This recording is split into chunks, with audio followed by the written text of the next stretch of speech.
This week, the latest numbers show border traffic from Canada coming into western and northern New York is down at least 20% from what it was a year ago, down 26% at the Champlain port of entry. And with the new 35% tariffs on many Canadian goods kicking in at the end of the week, there are concerns that drop in the number of Canadian visitors may continue well beyond the summer and could grow even more as the tariffs take effect. And while Canadians unhappy over tariffs and all the talk about annexation may be staying home this summer, there's a new effort underway to reestablish and strengthen the long-standing ties between our two countries. Plattsburgh Town Supervisor Michael Cashman welcomed Cornwall, Ontario Mayor Justin Towndale for a tour with local business owners, a roundtable with community leaders, and then a ceremonial signing of a declaration of friendship along the shores of Lake Champlain at the Bluff Point Golf Club.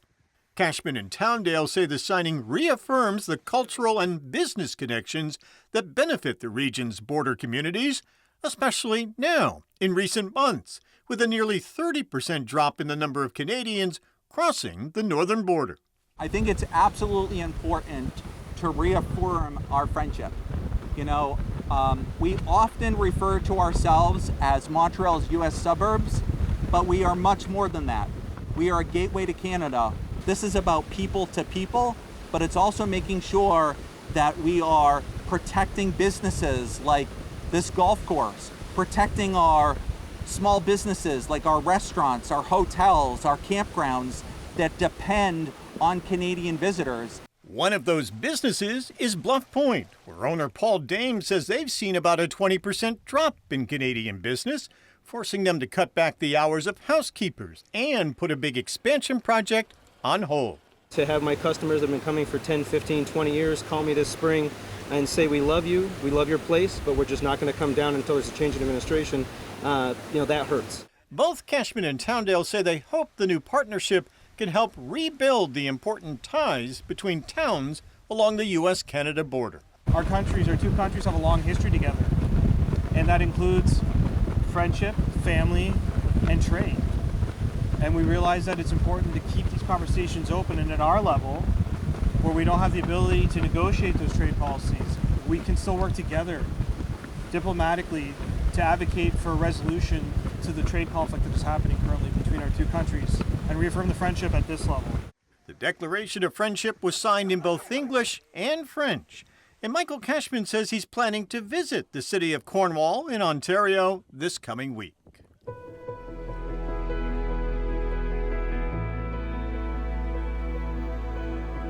And we're joined now by Plattsburgh Town Supervisor Michael Cashman and his guest today, the Mayor of Cornwall, Ontario, Justin Towndale. Welcome to you both. Nice to have you here. Thanks for having us. Thanks for having us.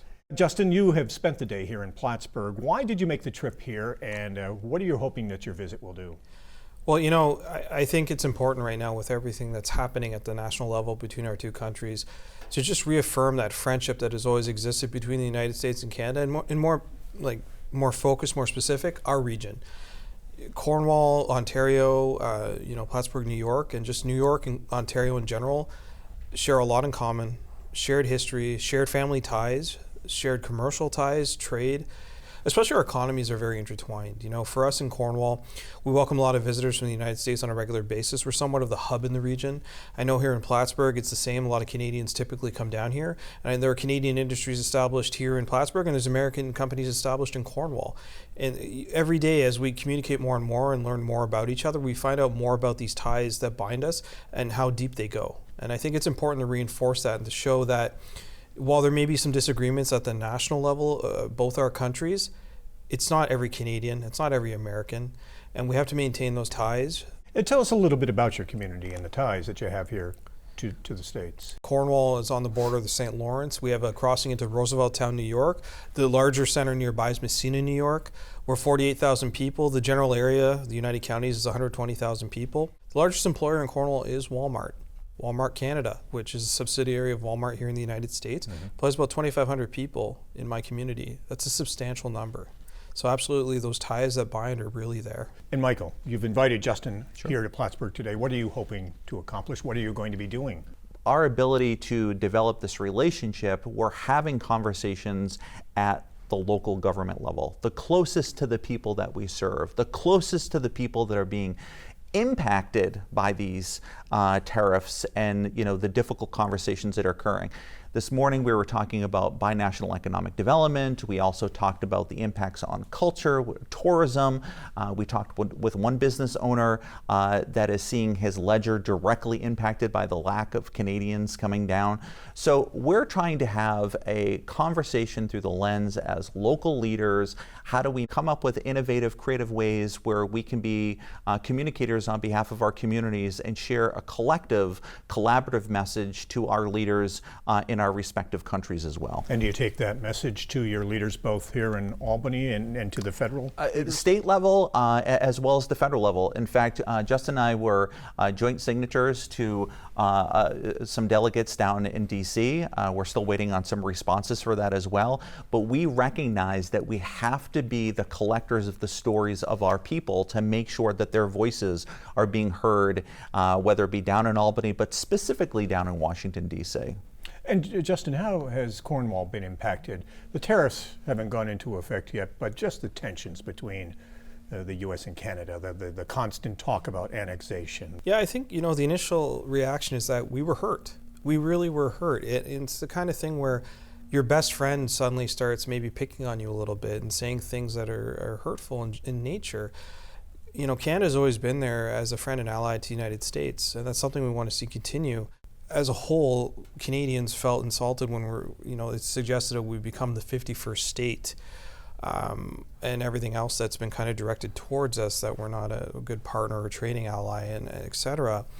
At the same time, like I mentioned, we realize it's not every American saying this. It's perhaps the words of the current administration and those around the current administration, and it's not representative of the United States as a whole. For us locally, you see sentiment of patriotism, very strong patriotism that has come up. And, unfortunately, maybe a little bit of anti-American sentiment as well. We've had requests within our community to take down the American flag where it's publicly displayed in Cornwall, like our sporting arenas and elsewhere. My answer is no, that will not happen. I want to be clear that Americans will always be welcome in the city of Cornwall, regardless of what's happening between our two countries. Until recently, we hadn't seen a huge hit, but just recently there was the announcement of the closure of Ridgewood Industries in Cornwall. They're a furniture manufacturer that had a lot of contracts with American retailers. And speaking with one of the executive vice presidents of the company, he indicated that the U.S. economy was directly to blame for the shuttering of the plant. So now we're going to see 300 residents of Cornwall out of work, which is a huge impact for us. We're not alone in this. There are other communities across Canada that have seen shuttering of manufacturing and other processing as well. But this is the first direct impact that I can trace to this trade war that is taking place. Are you seeing folks who are choosing to deliberately stay in Canada and not travel to the U.S.? We are absolutely seeing that. I've met with the mayor of the town of Messina, the town supervisor from the town of Messina as well, and the mayor of the village of Messina, and we're hearing that they are seeing fewer Canadians cross and solicit their businesses. I know that in particular, and I know it's here in Plattsburgh as well, and speaking with local business owners, that the hospitality industry has taken a huge hit. Mm-hmm. They are choosing to stay home. They are making that choice deliberately in response to the comments that have been made about Canada becoming the 51st state or other actions that are being taken, such as tariffs. And Michael, over here in our part of the North Country, seeing it as well? We are. We're definitely seeing a reduction, and we know that the visitation is down by about 30% or so. Our hotels, our restaurants, our marinas, our golf courses, our campgrounds that are reporting a significant reduction.